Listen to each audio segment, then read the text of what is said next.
तकनीकी शिक्षा मंत्री श्री राजेश धर्मानी जी भी यहाँ पहुंचे हैं। आपका भी बहुत बहुत स्वागत। जिंदगी खत्म हो गई, आपके हित में होंगे, आपके हक में होंगे।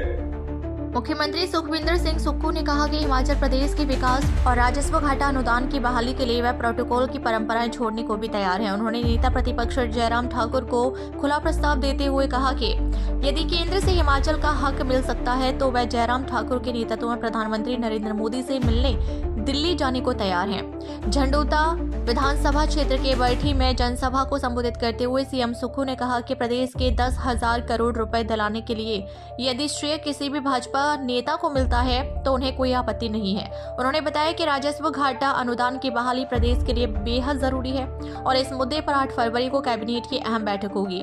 मुख्यमंत्री ने भाजपा सांसदों और विधायकों से दलगत राजनीति से ऊपर उठकर हिमाचल के अधिकारों की आवाज उठाने की अपील की। उन्होंने स्पष्ट किया कि जब तक प्रदेश में कांग्रेस सरकार है ओपीएस बंद नहीं होगी। जनसभा के बाद पत्रकारों से बातचीत में सीएम सुक्खू ने बरठी में पुलिस चौकी खोलने और सीबीएसई स्कूल शुरू करने की भी घोषणा की। तरह के लाभ वो गिना रहे हैं, वो लाभ कोई नए नहीं है।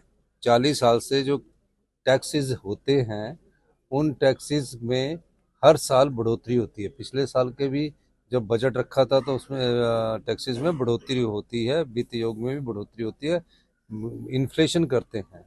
तो इस प्रकार कहना कि हमें फ़ायदा हुआ है, कोई फ़ायदा नहीं हुआ है। इसका नुकसान भविष्य में हिमाचल प्रदेश के लोगों को उठाना पड़ेगा। और ये अधिकार की लड़ाई है, ये कुर्सी की लड़ाई नहीं है, ये जनता के अधिकार की लड़ाई है और हम सबको मिलकर लड़नी चाहिए।